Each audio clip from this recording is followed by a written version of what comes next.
The United States is celebrating Thanksgiving on Thursday. It's a day that's all about food, family, and friends.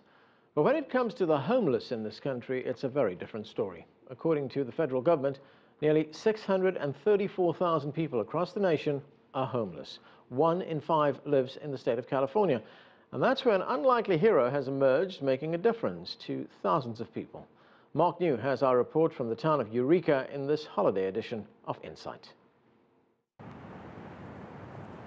On the northwestern California coast of Humboldt County, it's safe to say no one works harder at feeding hungry souls than Betty Chinn. From her home, to her truck, to a network of church kitchens, Betty cooks, prepares, and loads up more than 1,000 meals a day. She delivers the food to the people she calls family. Hi, Betty. Some of the homeless may be drug addicts, some mentally ill, and some have just lost their way. It doesn't matter to Betty. She calls on a man named Pony to help. Decades ago, Pony was convicted of having sex with a minor. That set into motion a cycle of prison, drugs, and violence. When no one would help, Betty persistently used her clout to get him into transitional housing. She must trust me. What's that feeling? I haven't had time to consider that, but it's probably pretty awesome if I have enough time to think about it. You know, to be trusted. Trust is the one thing that you have that... Okay. Does she help you out at all? She saved my life. Ironically, this food delivery is taking place in a parking lot just next to the Social Welfare Department, which does not like what Betty's doing. But Betty has some powerful supporters, like the county district attorney, who not only helped secure the parking lot, but also brought his entire family to help. We can live in this idea that everyone has the same ability, and everyone should get up and take care of themselves like someone that was brought up in a home where they had nurturing and support. It's not the same playing field with most people. I think it's incumbent upon all of us that actually had some of those opportunities to every now and then roll up our sleeves and help those that didn't. Yeah.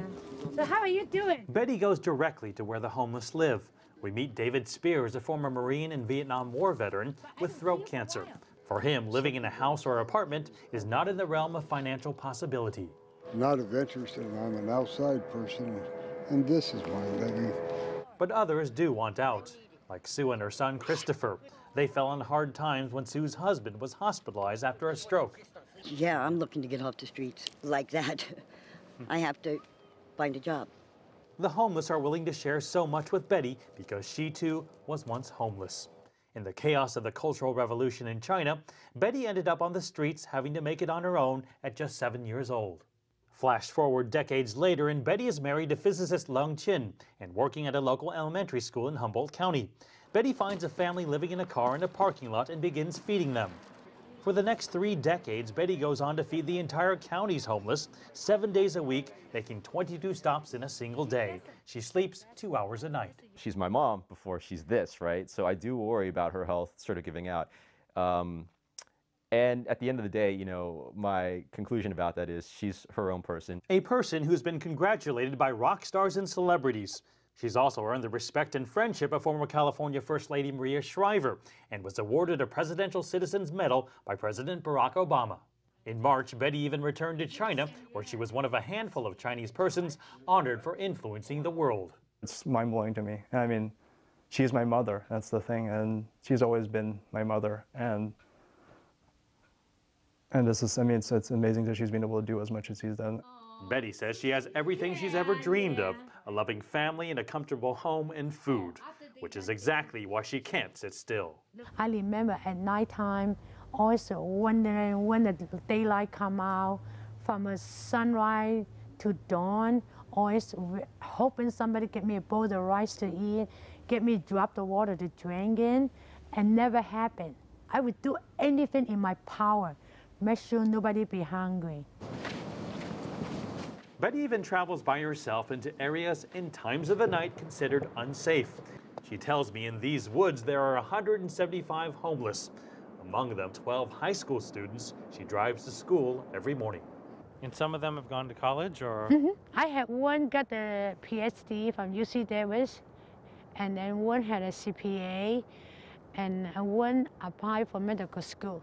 I tell them, always tell them, You always be somebody and you don't owe me nothing. Betty soon takes me to a spot where in September, her closest helper, a homeless man named Jesse, was shot in the face by an arrow, killed by a transient. That's the area. It's still very sad for me to even see it, very emotional for me. I just pray for his soul. But there are countless stories with happier outcomes.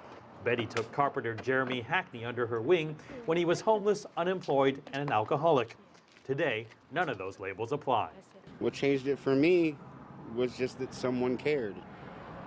You know, in a world where nobody really cares, there's one person that does care. As a carpenter, perhaps it's fitting that Jeremy's latest work is part of a community effort that helped build and realize Betty's dream, the Betty Kwan Chinn Day Center.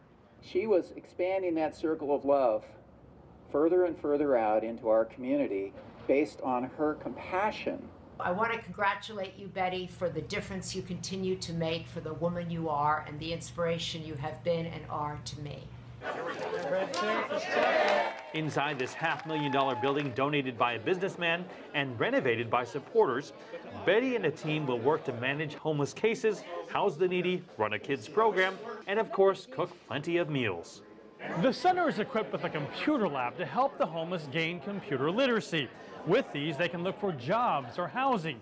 And right around the corner is the hire tire room, with a wardrobe that will not only keep people warm, but also help them look professional if they go in for a job interview. While the center marks an incredible milestone for a former homeless immigrant from China, on this day, Betty refuses to take the day off. Even before all the guests have gone, Betty has already slipped out the door and is soon on the streets again. In her words, just being a mother who needs to make sure her family is fed. You too. Mark New, CCTV, Eureka, California.